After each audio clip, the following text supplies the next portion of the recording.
सोचिए, आज से 20 साल बाद आप किसी दूसरे ग्रह पर खड़े हों। आपके सामने लाल रंग का एक सुनसान रेगिस्तान, आसमान हल्का गुलाबी और दूर पृथ्वी सिर्फ एक छोटा सा तारा। जी हाँ, हम बात कर रहे हैं मंगल ग्रह की, जहां इंसान सच में रहने की तैयारी कर रहा है। हजारों सालों से इंसान आसमान की तरफ देखकर सोचता आया है, क्या हम वहां जा सकते हैं?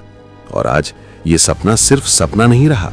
लेकिन एक सवाल, जब हमारी पृथ्वी इतनी खूबसूरत है तो हमें मार्स पर जाने की जरूरत ही क्यों है? जब मुझे इसका जवाब मिला तो मेरा दिमाग सच में हिल गया। सच्चाई थोड़ी डरावनी है। पृथ्वी हमेशा सुरक्षित नहीं रहेगी। 6.6 करोड़ साल पहले एक एस्टेरॉइड ने पूरे के पूरे डायनासोर खत्म कर दिए। एक टक्कर और पूरी सिविलाइजेशन खत्म। और अगर ऐसा आज हुआ तो? इसलिए दुनिया के टॉप वैज्ञानिक और विजनरीज जैसे इलॉन मस्क कहते हैं, इंसानों को मल्टी प्लैनेटरी स्पीशीज बनना होगा। अब सवाल है, मार्स ही क्यों? हमारे सोलर सिस्टम में 8 प्लैनेट्स हैं, लेकिन ऑलमोस्ट सभी इंसानों के लिए बेकार हैं। जुपिटर और सैटर्न गैस के गोले, कोई जमीन ही नहीं। वीनस 450 डिग्री सेल्सियस तापमान, जहां लोहा भी पिघल जाए। लेकिन मार्स, एक दिन 24 घंटे 37 मिनट। सीजन्स पृथ्वी जैसे, सरफेस सॉलिड, पानी बर्फ के रूप में मौजूद, और सबसे जरूरी, ये रिलेटिवली पास है। लेकिन मार्स तक पहुंचना आसान नहीं। रॉकेट को लगते हैं 7 से 9 महीने और लॉन्च विंडो सिर्फ हर 26 महीने में आती है। मतलब अगर कुछ गड़बड़ हो गया तो आप तुरंत वापस नहीं आ सकते। Welcome to a one way journey.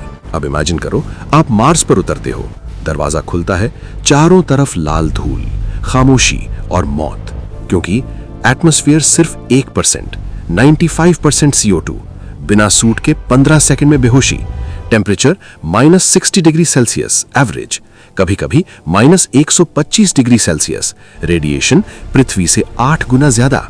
Mars एक हॉस्टाइल वर्ल्ड है जो हर सेकंड आपको मारने की कोशिश करता है। फिर भी हम वहां जाने वाले हैं, क्योंकि स्पेसएक्स एक ऐसा रॉकेट बना रही है, स्टारशिप, दुनिया का सबसे powerful rocket, 100 ton payload, fully reusable.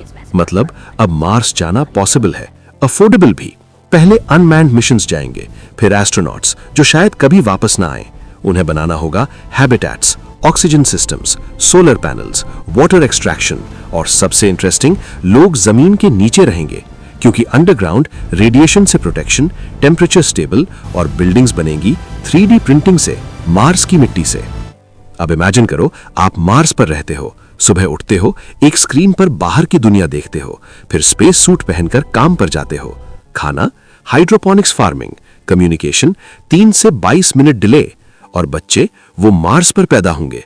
उनकी ग्रेविटी अलग होगी, शायद वो हमसे अलग इवॉल्व हो। लॉन्ग टर्म में टेराफॉर्मिंग, मार्स को अर्थ जैसा बनाना, ये सेंचुरीज ले सकता है, लेकिन शुरुआत हो चुकी है।